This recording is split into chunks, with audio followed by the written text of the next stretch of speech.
On Wednesday, a federal court dealt a major legal blow to President Trump's global trade agenda.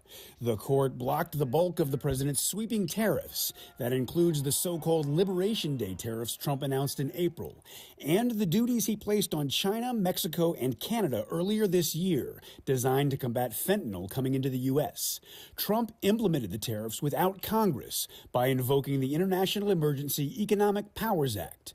The legal team for the plaintiffs in the case argued the administration interpreted the law too broadly. What it does is interpret the law, the International Emergency Economic Powers Act, and it says that that does not authorize the president to issue unlimited unilateral tariffs. The court agreed, ruling Trump didn't have the authority to impose the sweeping tariffs in the way that he did.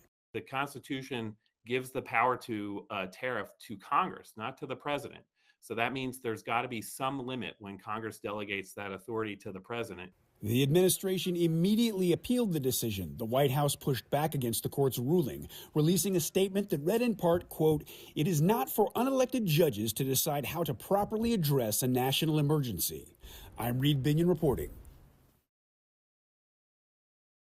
Teens are finding the summer jobs market isn't so hot. Employment firm Challenger Gray and Christmas forecast teens will see the lowest number of summer jobs added since 2010. At the same time, Indeed hiring lab economist Allison Srivastav sees more demand for those summer roles. There is more interest in summer jobs than we have seen in previous years, so there is going to be some more competition. Challenger Gray and Christmas says businesses may hold off on summer hiring as tariff whiplash fuels economic uncertainty, with the possibility of higher costs for goods and concerns about consumers pulling back, especially in areas like travel and tourism that typically staff up with young seasonal workers. Srivastav says their data shows businesses not really shedding employees, but also not eager to hire.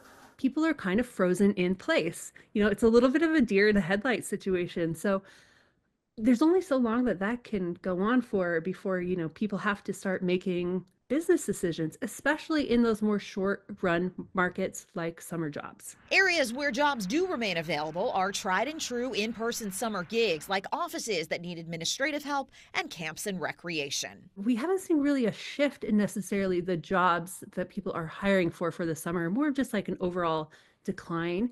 It's still very much camp counselors is a big one, lifeguards, things like that. In Washington, I'm Karen Kafa.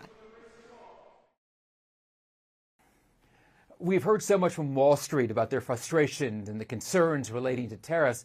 Now we are seeing this lawsuit, this injunction. It was the result of a lawsuit, though, that was filed by smaller companies, you could argue Main Street companies, in the United States, including a winemaker.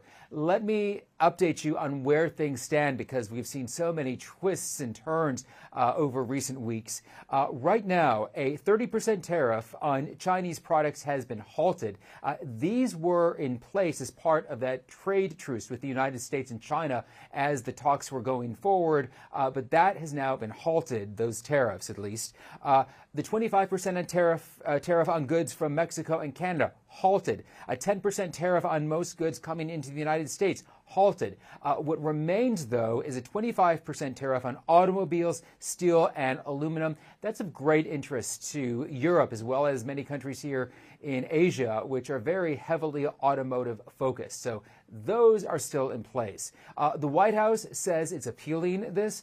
As that moves forward, we are getting some response from the Chinese government here in Beijing, very much, though, along lines of the past, saying that there are no winners in a trade or tariff war. I'm Mark Stewart, CNN, in Beijing, China.